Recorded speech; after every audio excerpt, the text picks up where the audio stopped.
কৃষ্ণ কৃষ্ণ শুধু শ্রী কৃষ্ণ।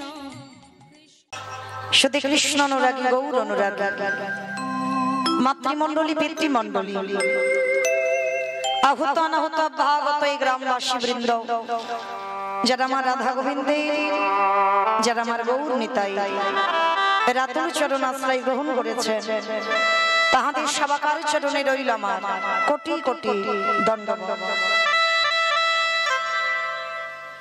তারপরে জানাই, এখানে যত সাধু গুরু ব্রাহ্মণ বৈষ্ণব আছেন, তাহাদের চরণে রইল আমার কোটি কোটি দণ্ডবত। তারপরে জানাই, মাগো আমি আমার পিতামাতার চরণে, আমার শিক্ষা গুরু দীক্ষা গুরুর চরণে অনন্ত কোটি কোটি দণ্ডবত। তো যাই হোক, এই যে মায়েরা প্রতি বছর এত টাকা খরচ করে কি দরকার আছে, কি প্রয়োজন আছে বলতে পারবে? এই টাকাটা যদি ব্যাংকে রাখা যেত তো একটু কাজ হতো না? কি দরকার ছিল এই এত টাকা খরচা করে ভক্ত সেবা দেবো কেন, আর হরিনাম যজ্ঞটা করবো কেন? তাতে লাভটা কি হবে?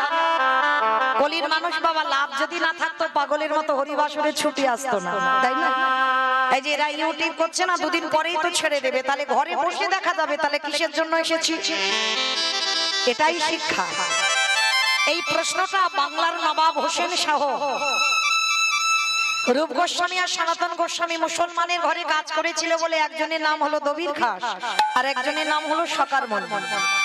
তাই দুজনকে প্রশ্ন করেছিল বাংলার নবাব হোসেন শাহ, রূপ সনাতন, আচ্ছা আমি একটা তোমাদের প্রশ্ন করতে পারি? তো দবির খাস আর সকার মল্লিক বলেছিল, বেশ আপনি করেন, কি প্রশ্ন? আচ্ছা, আজ আমি তোমাদের মাইনে দিতে পারছি বা বেতন দিচ্ছি, তোমরা দুজনে আমার কাজ করছো, আমার কথা শুনছো, কিন্তু যেদিন আমি তোমাদের মাইনে দিতে পারবো না বা যেদিন বেতন দিতে পারবো না, তোমরা দুই ভাই কি আমার কাজ করবে না আমার কথা শুনবে? কি গো মাইরা, এই যে অনেক অনেক বাড়িতে বাসন মাজার লোক আছে, কাপড় কাচার লোক আছে, রান্না করবার লোক আছে, ঘর দাবা মোছার লোক আছে, থাকে না? কাজের লোক আমরা ডাকি। আচ্ছা বলো তো, এমনি এমনি কি করবে? করবে না। তাহলে কি করতে হবে?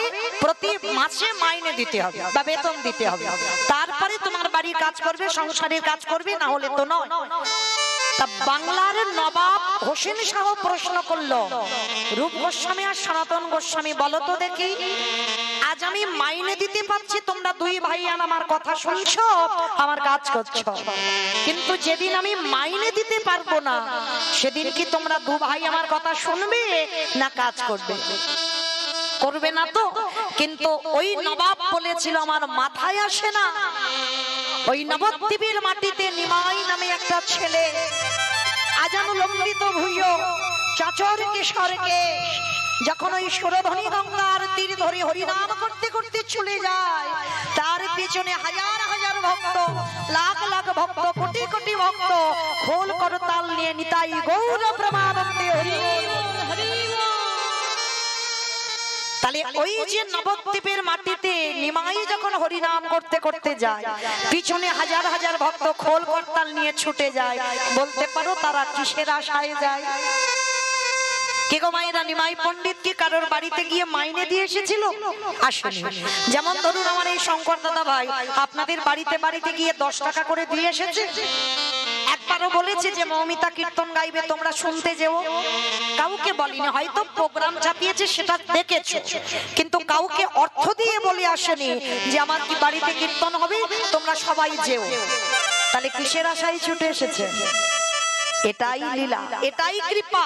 কলিযুগে মহাপ্রভু বললেন, যদি ভক্ত হয়, অভক্ত যারা হবে বাবা, তারা এখন সন্ধ্যে 6টা থেকে রাত 11টা সিরিয়াল হবে, এতেই ব্যস্ত থাকবে। তবে যদি হৃদয়ে একটু প্রেম ভক্তি থাকে ভগবানের জন্য, না 5 মিনিট হলেও বাবা এই হরিবাসরে ছুটে আসতে বাধ্য হবে। যার জন্য বাবা এই যে আমার দাদা ভাইরা প্রতি বৎসরের নাই কীর্তনটা করায়, তাতে লাভটা কি হচ্ছে জানো? গোলকে বসে আমার রাধারানী প্রতিজ্ঞা রেখেছে, জানো বধূ, আগত কলিকালে যদি আমার একজন ভক্ত হরিনাম সংকীর্তনের জন্য, ভক্ত সেবার জন্য কিছু অর্থ ব্যয় করে দেয়, জানো বধূ, আমি তার কি করি জানো? আমার হৃদয় ভান্ডার থেকে কিছু গুপ্ত ধন চুরি করে আমি তার ব্যাংকে রেখে আসি। আমায় মায়েরা ধরুন কম করে বলি কথার কথা, আমার এই অনুষ্ঠানের জন্য যদি 6 লাখ টাকা খরচা হয়, কম করে বললাম কথার কথা, তাহলে রাধারানী কিন্তু বাবা আরো 6 লাখ টাকা ব্যাংকে দেবে না, মানে 12 লাখ টাকা ব্যাংকে দেবে, তাহলে কম ধন দেবে। যে ধন জগতের চোরে চুরি করতে পারে না, যে ধন কোনদিনই অপকরণ করা যায় না, যে ধনে কোনদিনই জীবনে কেউ লুট করতে পারে না, যে ধনের নাম হলো কৃষ্ণ প্রেম ধন। কলিযুগে হরিনাম ছাড়া কোনো গতি নাই, কোনো গতি নাই, কোনো গতি নাই। তো মায়েরা আপনারা প্রশ্ন করবেন, মৌমিতা ও সব কীর্তনিয়ারা আসে আর ওইটা বলে আর ঘরে যায়, তাহলে হরিনাম করো, হরিনাম শোনো, হরিনাম দেখতে যাও, ওটাই ভব পারাপারের সম্বল। কিন্তু না, কীর্তনিয়ারা বলবে আর আপনারা শুনে ঘরেতে চলে যাবেন হবে না, একটু অনুভব করতে হবে। কীর্তন মানে অনুভব। যদি বিচার করতে না পেরেছো তাহলে কীর্তন গাওয়া বা কীর্তন শোনা দুটোই বৃথা হয়ে যাবে। এই যে কীর্তনিয়ারা আমরা বলছি বাবা হরিনাম করো, হরিনাম শোনো, ভগবানের নাম করো, ও ছাড়া গতি নাই। আচ্ছা মায়েরা ভালো করে একটু বাস্তবের সঙ্গে মিলিয়ে দেখেন তো, সত্যি কি হরিনাম ছাড়া গতি আছে? গতি যদি থাকতো বাবা, যে যত ধনী হোক না কেন, যার যত টাকা থাকুক না কেন, যার যত অর্থ থাকুক না কেন, কেউ যদি সারা জীবনটা দিল্লি বম্বে কাটিয়ে দেয়, কেউ যদি সোনার পালঙ্কেও ঘুমায়, একটা কথা মাথায় রেখে দিও, শেষের দিনে তোমার আপনেরা কেউ নয়। যারা গীতা ভাগবত পড়ে এইটা একটু মাথায় রেখে কীর্তন শুনতে হবে। পৃথিবীতে কেউ তোমার নয়, সব অভিনয় করতে এসেছো। আর পৃথিবীতে যা যা কিছু দেখছে সব অনিত্য বস্তু, কোনোটা নিত্য বস্তু নয়। নিত্য বস্তু যদি থাকতে হয় সেটা হলো আমার গৌর গোবিন্দের রাতুল চরণ। নিতাই গৌর প্রেমানন্দে হরি বল।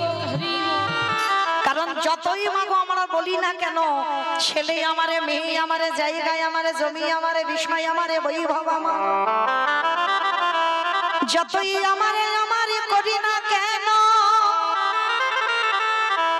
একেবারে যদি বাঁশি বেজে যায়, পড়ে থাকবে সরকারি খামা, এসেছো একা তুমি যাবে একা।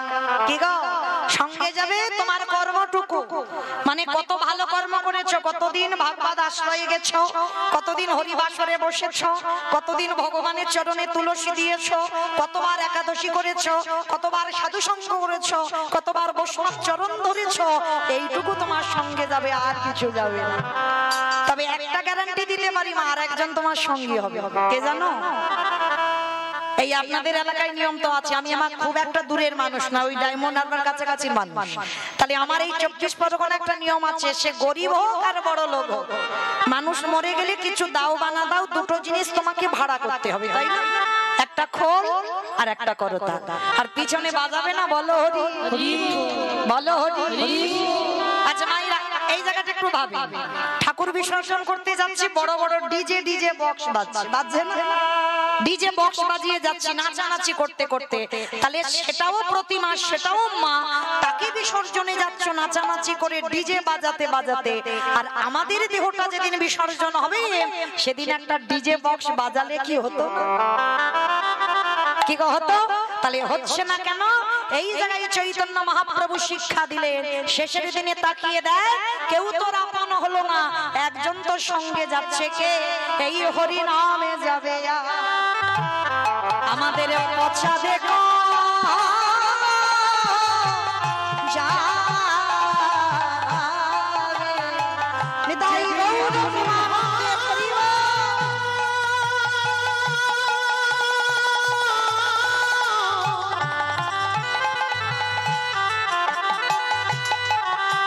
যেদিন তুমি ভাবা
মাইরা চলেন আজকের কীর্তনের প্রারম্ভে আমরা সবাই যাব কিছুক্ষণের জন্য শ্রীধাম নদিয়া নবদ্বীপ ধাম।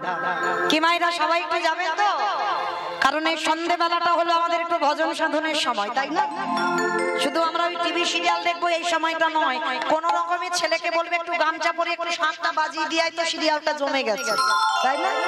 কিন্তু না, সারা দিনের মধ্যে বাবা যেমন ব্রহ্ম মুহূর্ত হলো সঠিক সময় সাধন ভজনে, আর একটা সময় হলো এই যে দিনের শেষ আর সন্ধ্যার শুরু।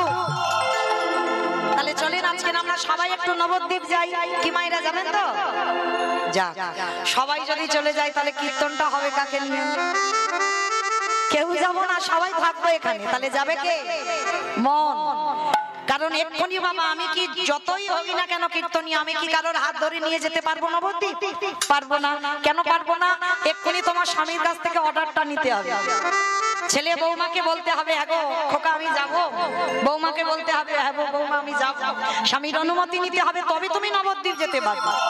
কিন্তু মন কি গো, এক্ষুনি গিয়ে বলতে হবে? মন কি বলবে হ্যাঁ গো আমি একটু সন্ধ্যেবেলায় নবদ্বীপে যাবো? হ্যাঁ, একবারও কিন্তু বলবে না যে আমি একবার বাঁকে বিহারীর চরণ থেকে একবার ঘুরে আসি। কিন্তু মন স্বাধীন, এ দেহের সঙ্গে মনের কোনো সম্পর্ক নাই। তোমার স্বামী ছেলে বৌমা হাত বেঁধে রাখবে, পা বেঁধে রাখবে সংসারেতে, কিন্তু তোমার মন বাঁধবার অধিকার কারণ না, ও স্বাধীন। তাহলে চলো একবার মনটাকে নিয়ে যাই সুরধনী গঙ্গার তীরে, আর গঙ্গার তীরে গিয়ে দেখবো ব্রজেন্দ্র নন্দন কৃষ্ণ কলিকালে হয়েছে শ্রীকৃষ্ণ চৈতন্য। সত্যতে নারায়ণ, ত্রেতাতে রামচন্দ্র, দাপরে কৃষ্ণ, কলিতে হলেন শ্রীকৃষ্ণ চৈতন্য। তো যেদিন আমার প্রভু এসেছিল নদিয়ার অবস্থাটা কেমন ছিল জানো? আজ নদী গা উদয়গিরি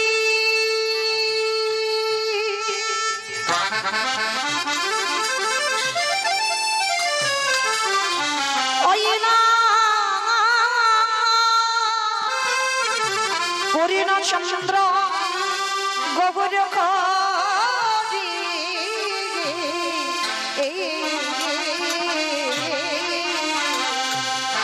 ওই নদিয়া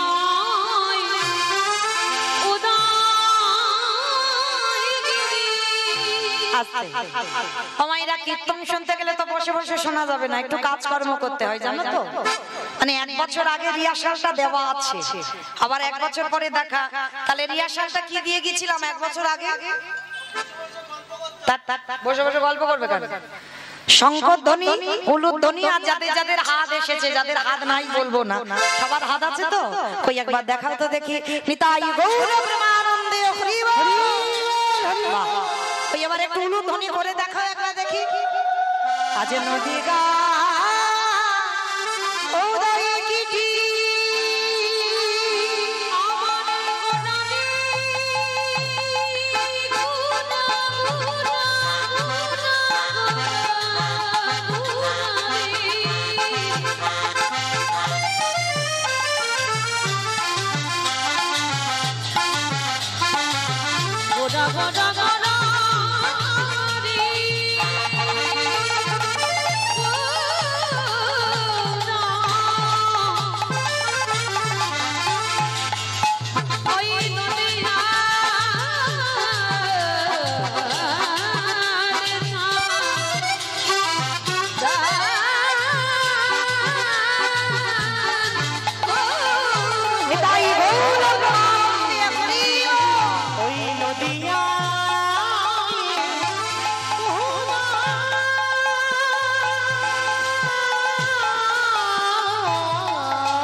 আজ রাধে দয়া কথা আজ ধুলাই কথা মুখে হরি হরি হরি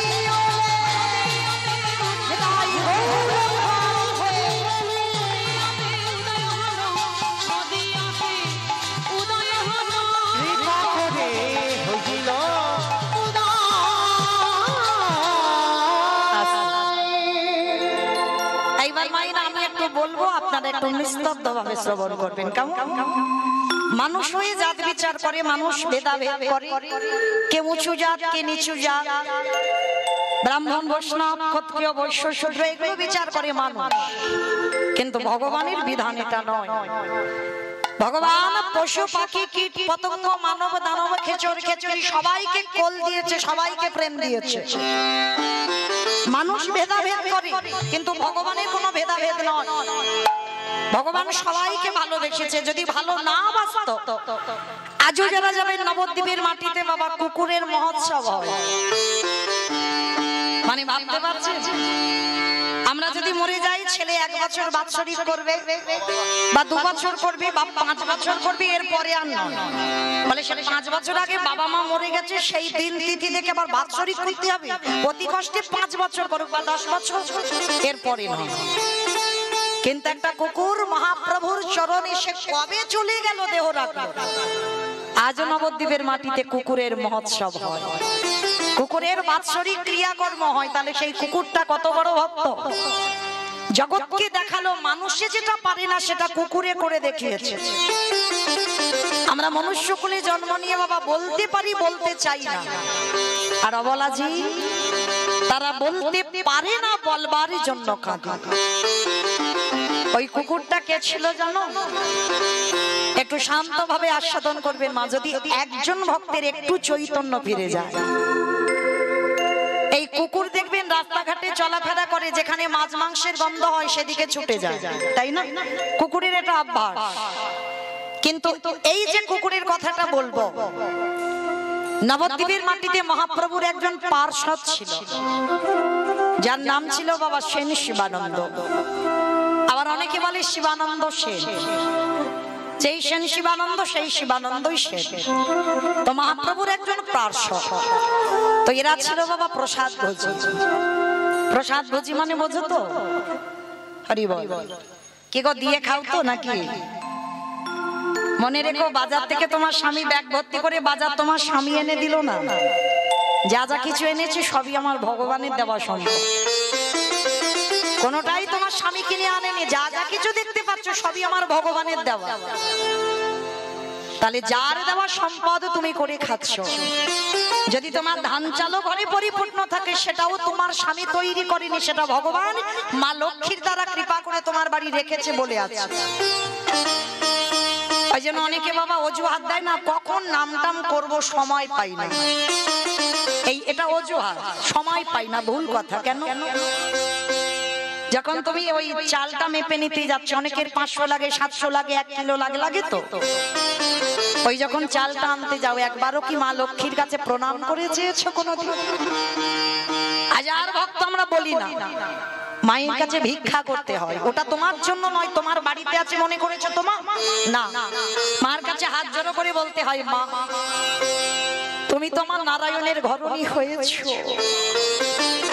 তুমি তো তার চরণে সান্নিধ্য পেয়েছো, এ জন্মে তো আমাদের হলো না, তো কৃপা করে তুমি তোমার ওই ভান্ডার থেকে আমায় একটু তন্ডুল ভিক্ষা দাও, মানে চাল ভিক্ষা দাও।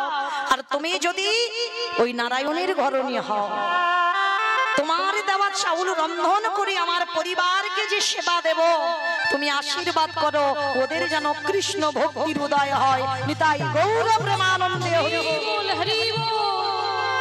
একটা কথা মনে রেখো মা, সংসার সুখের হয় পুরুষের গুণে। পুরুষের গুণে মানে নিজের ঢাক নিজেরা পেটালো।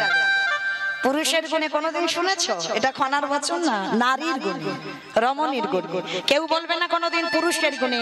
ঘরের নারী হলো শক্তি, ওদেরকে আগে ঠিক হতে হবে। আর ওরা যদি ঠিক হয় সেই পরিবারটা কৃষ্ণ ভক্ত হবে, হবে তো হবে।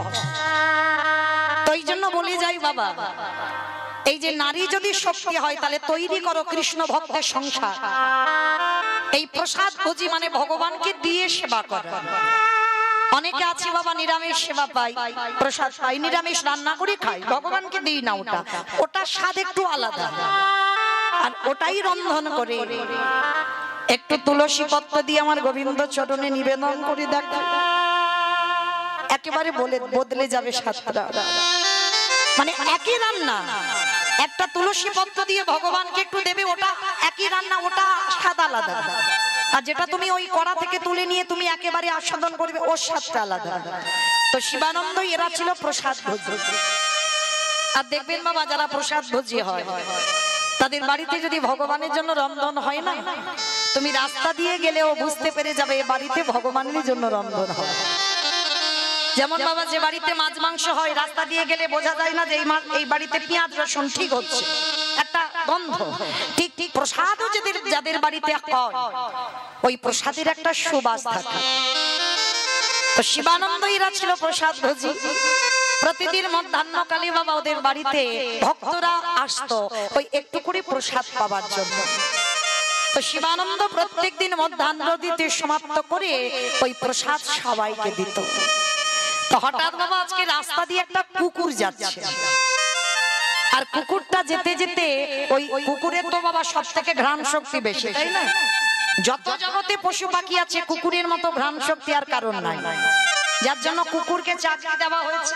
কোন পশু পাখিকে চাকরি নয়, কিন্তু কুকুরের চাকরি করছে চোর ডাকাতকে ধরবার জন্য, ওর ঘ্রাণ শক্তির জন্য। তো রাস্তা দিয়ে যাচ্ছি আর ওই প্রসাদের সুবাস কুকুরটার নাকে এসেছে। আর যেই না নাকে প্রবেশ করেছে কুকুরটা মনে মনে ভাবলো, যাক মনে হচ্ছে ওদের বাড়িতে কিছু একটা রন্ধন হয়েছে, যাই একবার দেখি তো গিয়ে। তা কুকুরটা গিয়ে বাবা একাধারে চুপটি করে বসে আছে, কোনো ডাকাডাকি নয়, কোনো আওয়াজও নয়।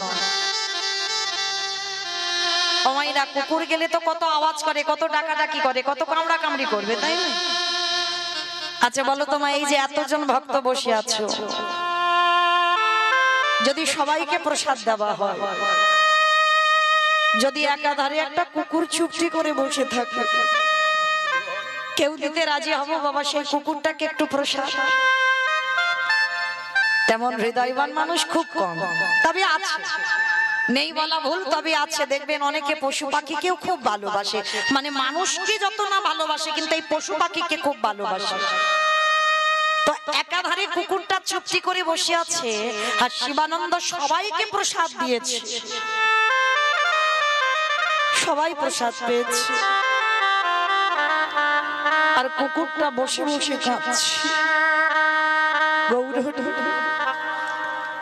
তোমাকে দেখবার জন্য আমার নয়ন দিয়েছো, তোমার হরিনাম শুনবার জন্য আমার দুটো কান দিয়েছো, তোমার ধামে যাব তার জন্য দুটো নয় আমার চারটে পা দিয়েছো। কিন্তু আমি যে কাউকে কিছু বলবো, আমি যে তোমার নামও জিহ্বাতে বলবো, তার জন্য তুমি আমার ভাষা দিলে না। আমি কাকে কি করে বোঝাবো, আমি কাকে কি করে বলবো যে আজকের ওই প্রসাদ আমায় একটু দাও? কে বা বুঝবে আমার মনের ভাষা, কে বা বুঝবে আমার মনের কথা? কে গো মায়েরা, আপনারা আমরা বুঝবো যদি এখানে একটা কুকুর বসে বসে কাঁদে, কাঁদছে কাঁদছে, মনে হচ্ছে ওর পরিবারের জন্য কাঁদছে, ছেলে মেয়ের জন্য কাঁদছে, কিন্তু কেউ কি তার মনের কথাটা জানতে চাইবো? মনে রাখবেন বাবা, এই মনের ভাষা বোঝা মানুষ জগতে বড় দুর্লভ। ভক্ত চিনবে কি করে? দাদার সঙ্গে তিলক সেবা করা ভক্ত হয়ে গেল না। এগুলো তুমি আভরণ পরেছো, গলায় তুলসীর মালা পরেছো, ভক্ত হয়েছো না। শিখা রেখেছো, গেরুয়া বসন করেছো, নিরামিষ সেবা করছো, প্রসাদ ভোজি, ভক্ত হয়েছো না। তাহলে ভক্ত চিনবে কি করে? ভক্তের নয়নের দিকে তাকাতে হবে। একবার ভক্তির নয়নের দিকে তাকালে, একবার কৃষ্ণ নামে যার নয়নে বাড়ি করে, কৃষ্ণ নাম বলার সঙ্গে সঙ্গে যার হৃদয়টা দুলে যায়, অনুভব করবেন বাবা কিঞ্চিত ভক্ত হবার যোগ্যতা অর্জন করেছে। একবার কৃষ্ণ নামে যদি তোমার নয়নে বাড়ি বিগলিত হয়। তো কুকুরটা কাঁদছে, শিবানন্দ ছুটে গেছে, সবার প্রসাদ দেওয়া হয়ে গেছে। কুকুরটার কাছে গিয়ে ডাকছে, কিরে এইরকম করে বসে বসে কাঁদছিস কেন? তোর কি শরীরটা খারাপ হয়েছে? তোর কি কিছু হয়েছে? আমায় বল, কি হয়েছে তোর, আমায় বল। হ্যাঁ গো, কুকুরে কি কথা বলতে পারে? পারছে না, কিছু বোঝাতে চাইছে কিন্তু বোঝাতে পারছে না। কুকুরের দুটো পা শিবানন্দের গলার উপরে তুলে দিয়েছে, যেন অবলা জীব বাবা বোঝাতে চাইছে তোমাদের ওই প্রভুর প্রসাদই আমার একটু দাও। তা ভক্ত তো, আর এক ভক্তের মনের ভাষা বুঝতে পেরেছি। শিবানন্দ কুকুরটাকে নিয়ে বলছে, কিরে আমি বুঝেছি তোর মনের কথা, তার মানে তুই আমার একটু এই ভগবানের প্রসাদী পেতে চাস, তাই তো? আরো বাবা কুকুরটা গলা জড়িয়ে ধরে, আমরা মানুষ হয়ে মনুষ্য কুলে জন্ম নিয়ে আমরা প্রসাদ পেতে চাই না। একটা অবলা জীব সে প্রসাদ পাওয়ার জন্য কাঁদছে। ঠিক আছে দাদা, আজকে তো বেশি প্রসাদ নেই, আমার ভাগে যতটুকু আছে আজকে আমি তোকেই দেব। তো কুকুরটাকে বসিয়ে কলা পাতাই করে প্রসাদ দিয়েছি, আনন্দে কুকুরটা সেবা করেছি। শিবানন্দকে যেন চরণ দুটো জড়িয়ে ধরে প্রণাম করতে চাইছি। অন্তত একজন আমার মনের কথাটা বুঝেছে। কুকুরটা চলে গেল। প্রতিদিন ওই এমন একটা টাইম ধরা বাবা, কুকুরটা আসে, প্রসাদ পায় আর চলে যায়। যে বাড়িতে মাছ মাংস হয় কোনোদিন কুকুরটা যায় না। ওই কুকুরটার একটাই লোক, ভগবানের প্রসাদ পাবো, ভগবানের প্রসাদ পেতে চাই।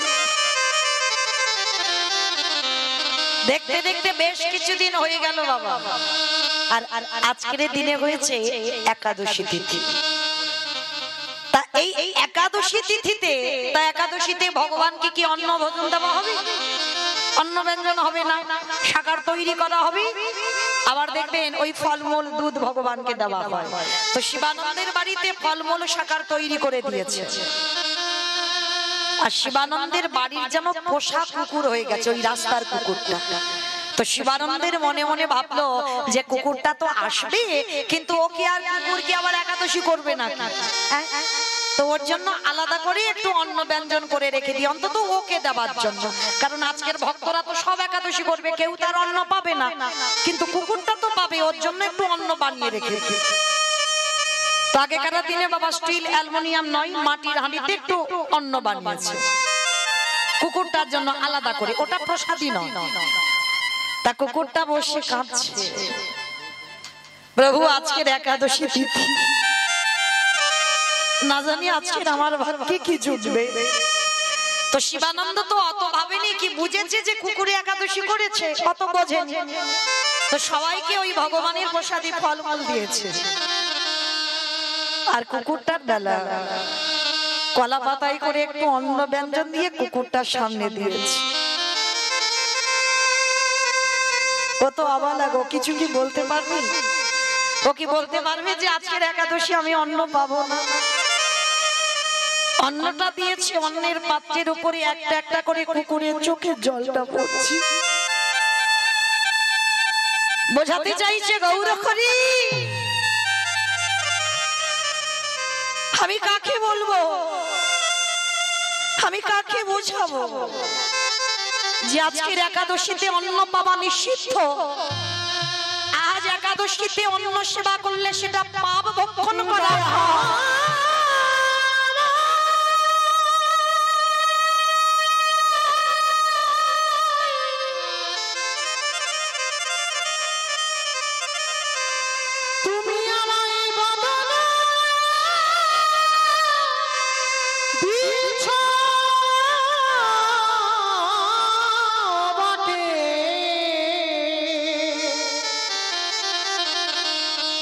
কিছু বলার মতো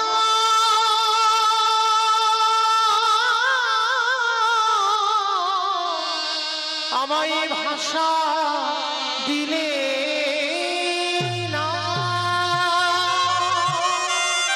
উত্তর দাও, আমার কে বুঝবে আমার আজকের মনের কথা? তবে শোনো প্রভু, আজ যদি আমি সারা দিনে কিছু নাও পাই, কিন্তু আজকের আমি অন্যকে আমি মুখ দেব না। কে গো মাইরা? যেটা কুকুরে বুঝলো, পশুকুলে জন্ম সে বুঝলো, আর আমরা এই যে দুর্লভ মানব জন্ম পেয়ে আমরা বুঝলাম না, আমরা পতিত হয়ে পড়ে রইলাম। কত ভক্তরা বাবা এখনো একাদশীতে অন্ন সেবা করে, মানতে চাই না, আমরা এগুলা বিশ্বাস করি না। অনেক মানুষ আছে শাস্ত্র বিশ্বাস করে না, ধর্ম মানে না, কিন্তু মনে রেখো বাবা, ভগবান তার জন্য বিধান ঠিক করে রেখেছে। না জানি অন্তিম সময়ে তার দুর্গতিটা কি হয়ে যাবে। তা কুকুরটা মনে মনে ভাবছে, প্রভু যদি আজকের আমি প্রসাদ নাও পাই, তো সারা দিন সারা রাত আমি কিছু খাবো না, কিন্তু অন্নটা আমি মুখ দেব। তো সবাই প্রসাদ পেয়েছে ফলমূলে, আর কুকুরটা বাবা বসে বসে ওই অন্নের থালাতে চোখের জলটা পড়ছে। শিবানন্দ গেছে কুকুরটার কাছে, কি হয়েছে তো?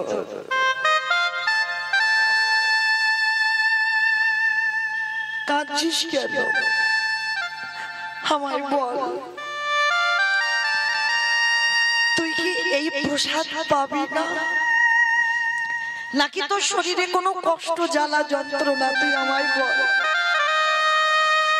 আমি তো তোকে কোনোদিন এত কাঁদতে দেখিনি, কোনোদিন। বল না তোর কি হয়েছে? কুকুরটা যেন বোঝাতে চাইলো, প্রভু আজ একাদশী, আজ আমি অন্ন পাবো না, তুমি না খেতে দাও দিও, আমাকে খেতে দিতে হবে না, কিন্তু আমি এই অন্ন প্রসাদ আমি পাবো না। শিবানন্দ কুকুরটাকে বুকে করে জড়িয়ে ধরে বলছে, বাবা বাবা, হায় রে ওরে কলির জ্ঞানম্বজি, মনুষ্য কুলে জন্ম নিয়ে তোদের চৈতন্য হলো না,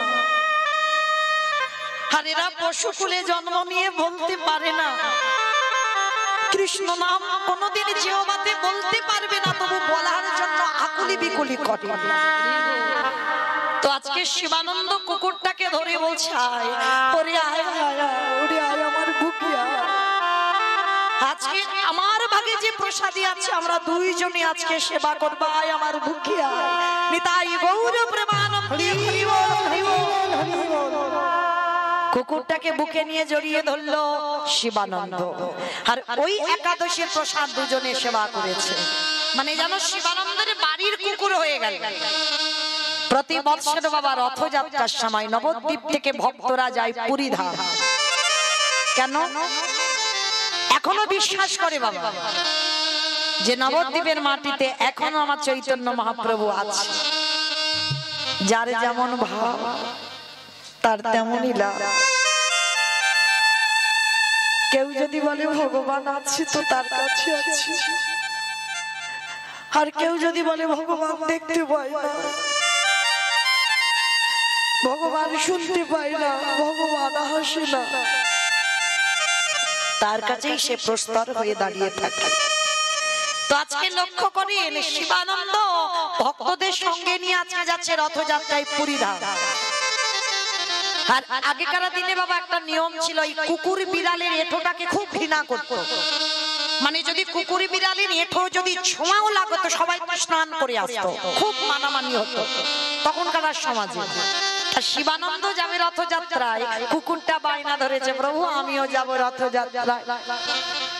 তা পশুর ভাষা তো ভক্ত বুঝতে পারে, কিরে তুই যেতে চাইছিস আমার সঙ্গে?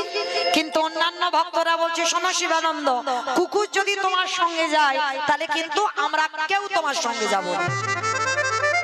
কারণ কুকুরের ছোঁয়া যেন আমাদের না লাগে। কি করবে? শিবানন্দ বলছে বেশ তোমরা যাও, কিন্তু ও তো অবলা, ওকে ফেলে আমি যাব কি করে বল?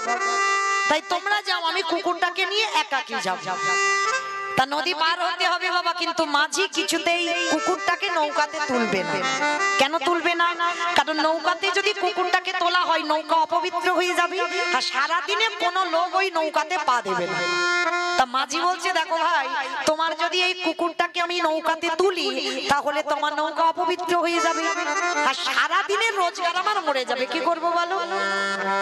তা শিবানন্দ বলছে দেখো একটা কাজ করো। কি কাজ? না শোনো, যদি আমি সারাদিনের যত ভাড়া আমি একা যদি তোমায় দিয়ে বলে ঠিক আছে তাহলে তো উত্তম, তবে সবার ভাড়া সারা দিনের আমার যত আমার ইনকাম তোমাকে দিতে হবে।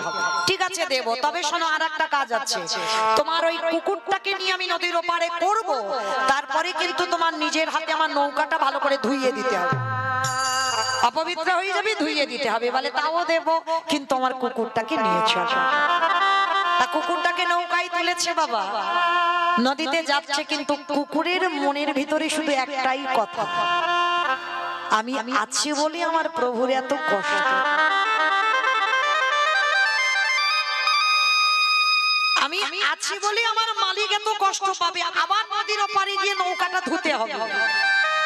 কিন্তু আমি যদি না থাকি, কারোর কাছে কথা শুনতে হবে না, নৌকা তো ধুতে হবে না, আর কষ্ট হবে না।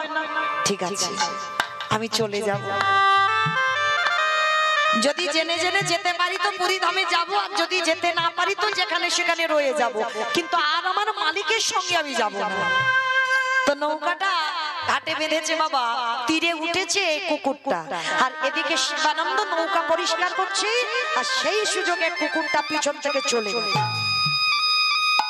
মাঝি বলেন কি গো, ওই জন্য বলে কুকুরের যা, যার জন্য তুমি এত খাটাখাটুনি করলে, দেখেছো তো আমার মনে হয় কোনো মাছ মাংসের গন্ধ পেয়ে সে তোমাকে একা ফেলে চলে গেছে। খুব কষ্ট হলো শিবানন্দে, যার জন্য আমি সঙ্গ ছাড়া করলাম, যার জন্য আমি বন্ধু বান্ধব হারালাম, সেই তুই আমায় ভুলে চলে গেলি। বেশ তুই যদি আমায় ভুলতে পারিস তাহলে আমি তোকে ভুলবো না, কেন আমিও তোকে ভুলে যাব। কুকুরটার জন্য খুব কষ্ট হচ্ছে শিবানন্দ, কিন্তু কাউকে বোঝাতে পারছে না। তো যেই না শিবানন্দ একাকী হয়ে গেল, কিন্তু কুকুরটা কোথায় গেল? কুকুরটা পৌঁছে গেছে বাবা জগন্নাথ ধাম পুরী ধাম। আর কুকুরটা আছে কোথায় গিয়ে? যারা যারা পুরী ধাম দর্শন করেছেন, জগন্নাথ ধাম দর্শন করেছেন, আমার জগন্নাথজিকে দেখবার আগে সবাইকে একটা জিনিস দর্শন করতে হয়, এইটা মাথায় রাখবেন। প্রত্যেককে বলি যায় একটা জিনিস দর্শন করতে হবে, সেটা কি না জগন্নাথের সোজাসুজি আছে গরুর ধ্বজস্তম্ভ। দেখেছেন গরুর ধ্বজস্তম্ভ কতজন? একবার হাতটা তোলেন তো দেখি, কতজন দেখেছেন গরুর ধ্বজস্তম্ভ? দেখবে কি করে বাবা? 7 দিনের ট্যুরে 3 দিন পুরীতে থাকে, তো 3 দিন কিন্তু সমুদ্রে পাল্টি খাবে। কিন্তু একজন ভক্তকে জিজ্ঞাসা করো, তুমি কি 3 দিন জগন্নাথ দেখেছো? অতি কষ্টে ঠেলাঠেলি করে একদিন জগন্নাথ দেখবে। হরি বল। আছে ভক্ত আছে, কিন্তু বেশিরভাগ ভক্ত বাবা অন্য কোন জায়গায় যাবে না, কিন্তু ওই কখন যাবে পুরীতে ওই ঢেউ খাবার জন্য। কিন্তু না, বহু বহু জিনিস আছে ওই জগন্নাথ ধামে। হরিদাস ঠাকুরের সমাধিস্থল, মহাপ্রভু নিজের হাতে দিল সমাধি। হরিদাসকে বলেছিল, হরিদাস সমাধি দেব যদি তোমার গায়ে ঠান্ডা লাগে। মহাপ্রভু নিজের গায়ে থেকে কম্বলটা খুলে দিয়ে হরিদাসের গায়ে দিয়েছে। একেবারে স্বর্গদুয়ারের কাছাকাছি আছে হরিদাস ঠাকুরের সমাধি, এগুলো দর্শন করতে হয়। তো এই যে বাবা জগন্নাথের সোজাসুজি আছে গরুর ধ্বজস্তম্ভ, কেন বললাম ওটাকে দেখতে হয়? যারা যাবেন দেখবেন আজও আমার মহাপ্রভুর হাতির চিহ্ন ওই গরুর ধ্বজস্তম্ভতে আছে। আজও। কেন? প্রতিদিন ওই গম্ভীরাই তো মহাপ্রভুর খুব প্রিয় জায়গা। গম্ভীরা দেখেছো তো? গম্ভীরা 3.5 হাত জায়গা, 3.5 জন ভক্ত, স্বরূপ দামোদর, রায় রামানন্দ আর শিখি মাইতি। নারী মানে অর্ধেক। শিখি মাইতির একটা বোন মাধবী দাসী। বলুন তো বাবা, সন্ন্যাস জীবনের নিষিদ্ধ, নারী বদন দর্শন করা যাবে না, তাহলে 3.5 জন ভক্তের মধ্যে এই মাধবী দাসীটা এলো কি করে? কারণ কোনদিন আমার মহাপ্রভুর কাছে আসেনি গো। 60 বছরের বৃদ্ধা দূর থেকে আমার জগন্নাথকে দর্শন করত। কেন জানো? এই নারী জাতিদের অধিক জায়গায় বাধা, নারী জাতিদের সকল জায়গায় বাধা। কোনদিন মহাপ্রভুর সামনে আসতে পারেনি, কিন্তু প্রভু প্রতিদিন যেত ওই গম্ভীরা থেকে আমার জগন্নাথকে দেখতে। হ্যাঁ গো, উনি তো জগন্নাথ।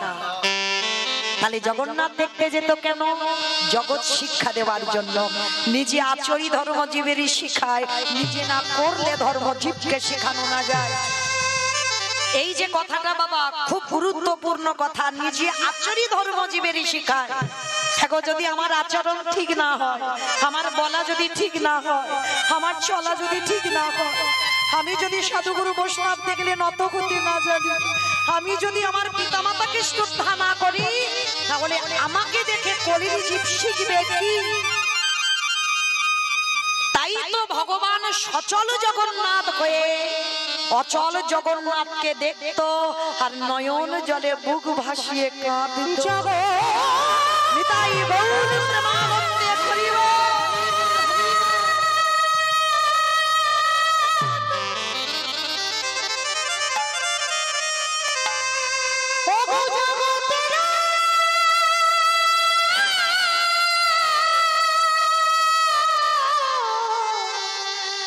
জগতের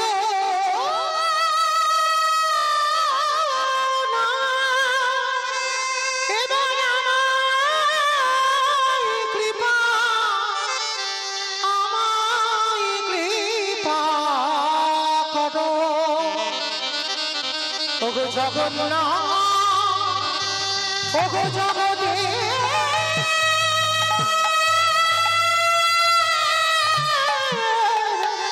জগতের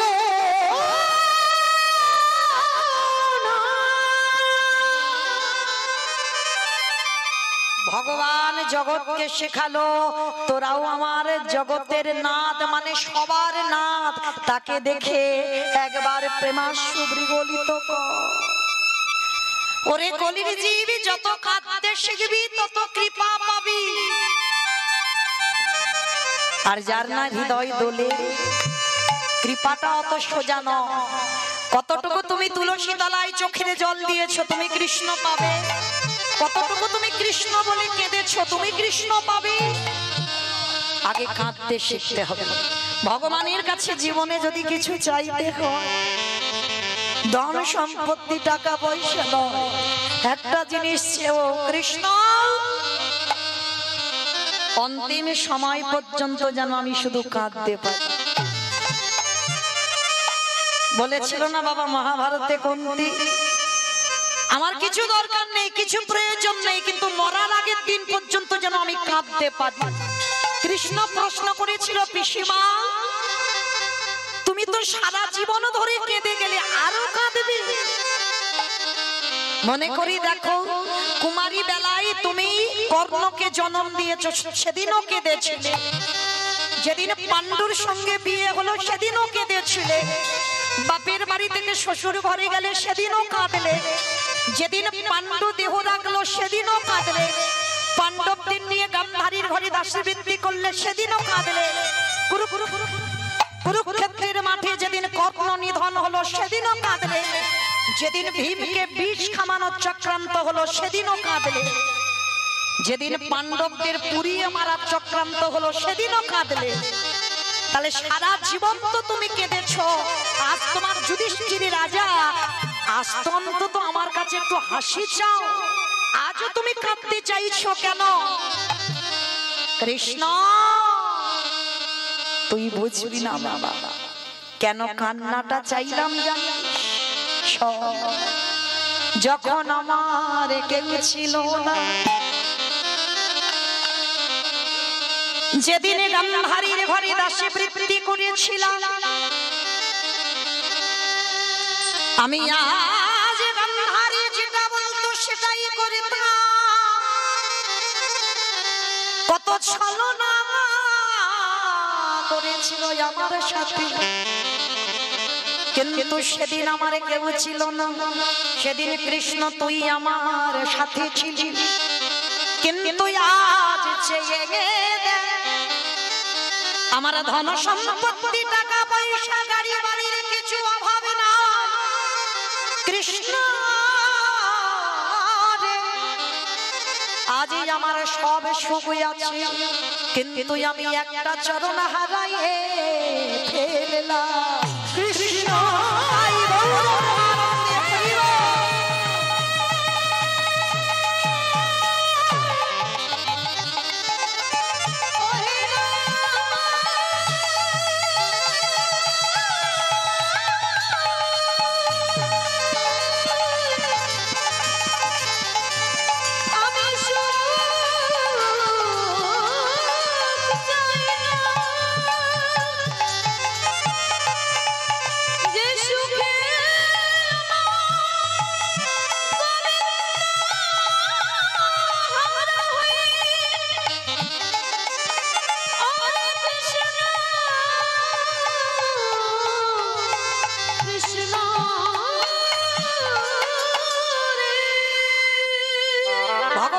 জেনে জানো না জানার ভান করলো। পিসি তুমি কি হারিয়েছ? কৃষ্ণ রে একবার আমার পানে চেয়ে দে। যেদিন আমার কাছে কেউ ছিল না, আমার কৃষ্ণ ছিল, আজ আমার কাছে আমার সব রইল, কিন্তু একটা ধনে হারালাম। ও পিসি কি হারিয়েছ? কৃষ্ণ রে আমি কৃষ্ণ চরণ খারা হয়ে কৃষ্ণ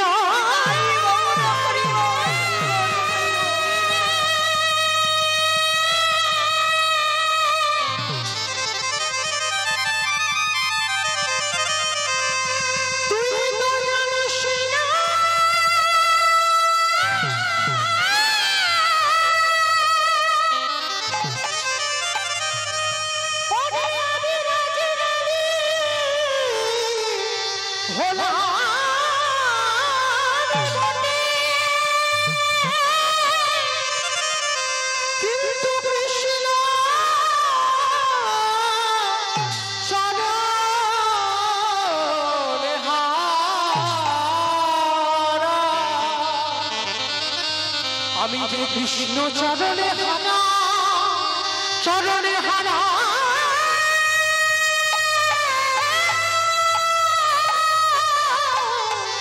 হয়ে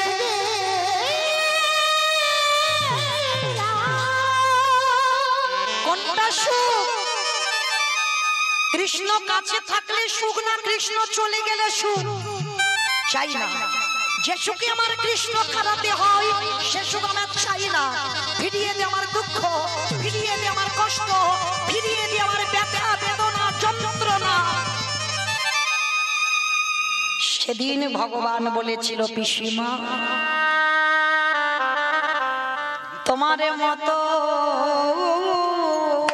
করে হরি বল হরি বল হরি বল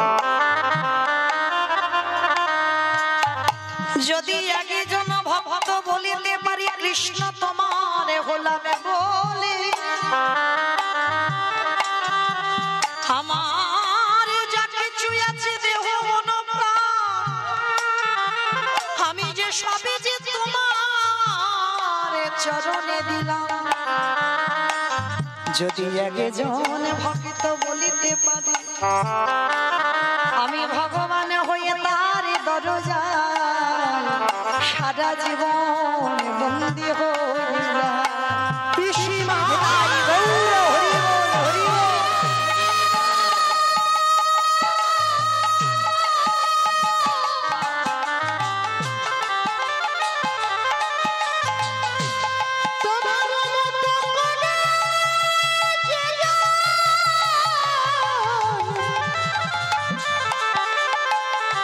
যে জনে ভালোবাসিতে পারে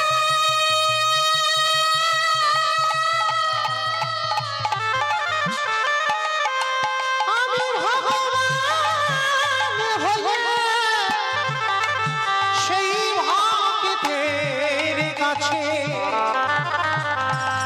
ভক্তের কাছে সদা বাধা চলে যায়। আমি ভক্ত বড় ও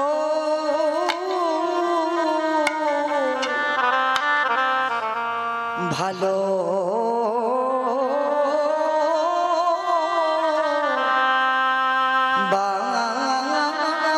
বাসি আমি ভক্ত বড়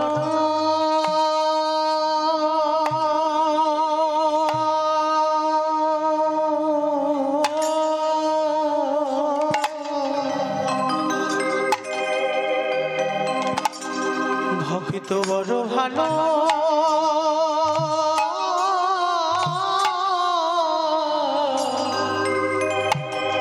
ভালো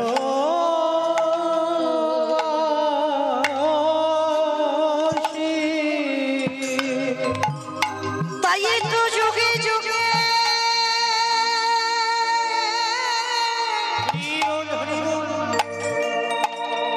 ছুটে আসি আমি তো বড়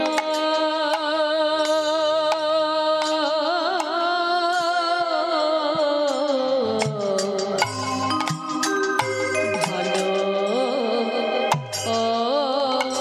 ও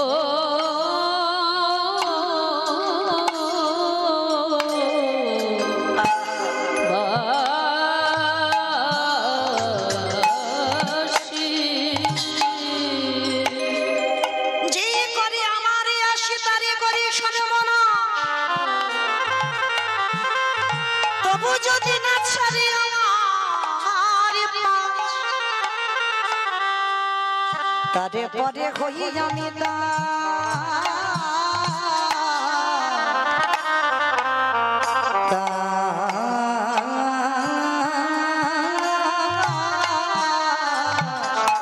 দশালো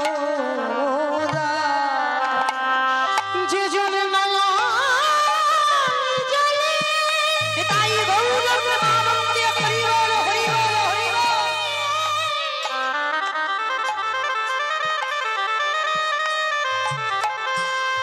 হে গোবিন্দ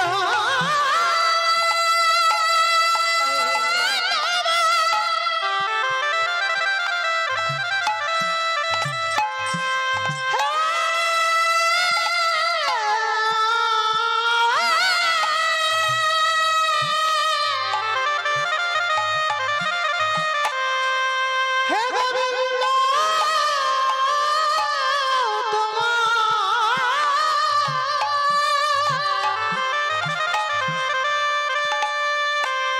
তোমার হলো